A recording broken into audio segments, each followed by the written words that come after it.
अल्हम्दुलिल्लाहि वहदा वस्सलातु वस्सलामु अला मन ला नबिय्य बअदा।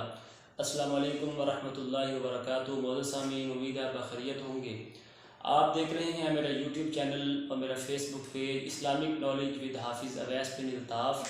तो दोस्तों, जिन लोगों ने मेरा फेसबुक पेज और उसको लाइक नहीं किया और इसी तरह मेरा यूट्यूब चैनल उसको सब्सक्राइब नहीं किया, तो जो है ना वो उसको सब्सक्राइब भी करें और उसको मज़ीद आगे शेयर भी करें, ताकि और लोगों तक भी जो शरई मसाइल हैं तो वो भी इंशाल्लाह भी इससे मुस्तफ़ीद हो सकें। आज मेरे साथ जो शख्सियत मौजूद हैं, सर मंसूर साहब हैं, हमारे साथ जो होते हैं तो इलाका भर की एक जानी मानी शख्सियत हैं। तो ये हमारे लिए कुछ क्वेश्चन लेकर आए हैं।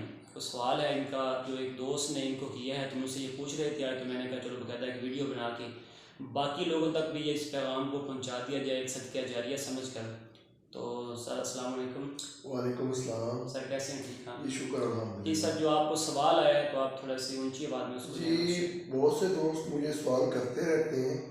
तो उनमें से एक दोस्त ने मुझे सवाल किया है कि मुझे पेशाब को साथ कतरे आते रहते हैं, तो कतरे के साथ साथ रुकते नहीं हैं, तो क्या आया कि पेशाब के साथ कतरे जो रुकते नहीं हैं, तो फिर मेरे लिए नमाज जो है, नमाज में मैं पढ़ता हूँ, 5 वक्त की पढ़ता हूँ, तो लेकिन वो मेरे लिए बड़ा मुश्किल पेश आती है।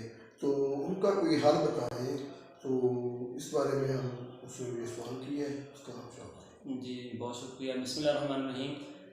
सबसे पहले मैं आपके सामने एक हदीस मुबारक पेश करूँगा। क़ाल नबी सल्लल्लाहु अलैहि वसल्लम इस्तंज़िहु अनिल बौल फ़इन्न आम्मत अज़ाबिल क़ब्र अनिल बौल। अल्लाह के रसूल अलैहि सल्लम ने इरशाद फरमाया कि आप ना पेशाब के कतरों से बचें। अक्सर औक़ात जो अज़ाब कब्र है वो पेशाब के कतरों की वजह से होते हैं, यानी पेशाब के छींटों की वजह से होता है। यानी जब इंसान वो पेशाब कर रहा होता है तो वो उससे छींटे पड़ते हैं, तो वो लफ्ज़ छींटे हैं जिसको मैंने पेशाब के कतरों में जो है ना वो मैंने कह दिया।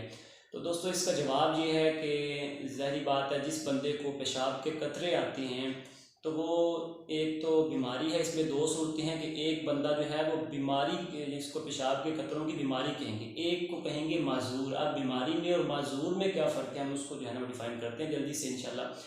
कि एक बंदे को पेशाब के कतरे आते हैं और वो नमाज भी अदा करता है, तो आया कि उसके लिए क्या हुक्म है, क्या वो नमाज अदा करे?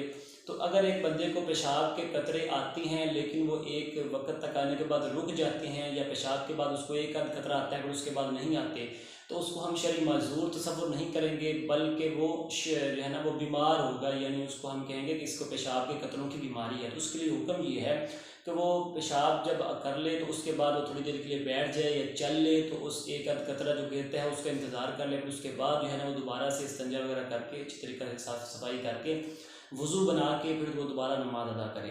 अब शरई माजूर कौन सा होता है, इसकी ज़रा अच्छी तरीके से समझ लें मेरे दोस्तों कि शरई माजूर वो शख्स है कि जिसने उसको मतलब इतने तसलसल से कतरे आते हैं, उसको इतनी शदीद बीमारी है कि जिसकी वजह से वो उसको इतना जो है ना वक़्त भी नहीं मिलता कि वो एक नमाज अदा कर सके। जैसा कि वो पेशाब करके आता है, उसके बाद वो काफ़ी देर बैठा रहता है, फिर वो नमाज को अदा करने के लिए जो ही वो रुकू में या सजदे में जाता है तो उस फौरी उसके पेशाब के कतरे फिर शुरू हो जाते हैं। इसको हम शरई माजूर में शामिल हो करेंगे।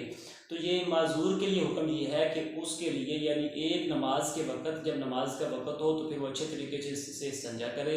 इस्तिंजा करने के बाद जहाँ पर उसको अगर 1 दिरहम से ज़ायद पर उसको है कि यहाँ पर मेरे पेशाब के कतरे फैल गए हैं, तो उसको वो फिर वो धो ले, यानी अपनी शलवार के उस हिस्से को वो धो ले। उसके बाद अच्छी तरीके से इस्तिंजा करे। उसके बाद वो वज़ू अदा जो है ना वो करके फिर उसके फ़ौरी बाद वो नमाज को अपनी अदा कर ले, और उस नमाज की यानी फ़र्ज़ के वक़्त के मुकम्मल होने तक वो जितने भी फ़राइज़ वगैरह अदा करना चाहता है वो जल्दी जल्दी से कर ले, और भी अगर उसने को अदा करने हैं। और उसके बाद जब वो नई नमाज के लिए उसको फिर दोबारा से वज़ू बनाना पड़ेगा, तो इसको हम कहते हैं शरई माजूर।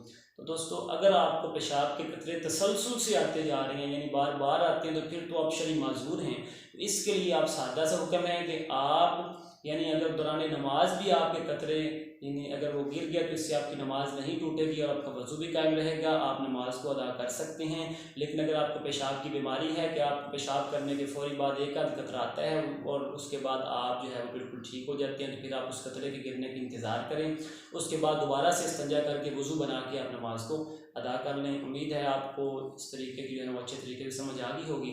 हमारा वीडियो बनाने का मकसद भी यही है कि हम आम मुसलमानों को, हमारे वो दोस्त भाई अहबाब जो कॉलेज यूनिवर्सिटी से ताल्लुक़ रखते हैं, जो आया कि मसाइल के पूछने में उनको थोड़ी सी दिक्कत पेश आती है, तो उन तक हमारी जो है ना वीडियोज़ के ज़रिए वो अच्छे तरीके से इस मसले को समझ लें। जज़ाकल्लाहु खैरा।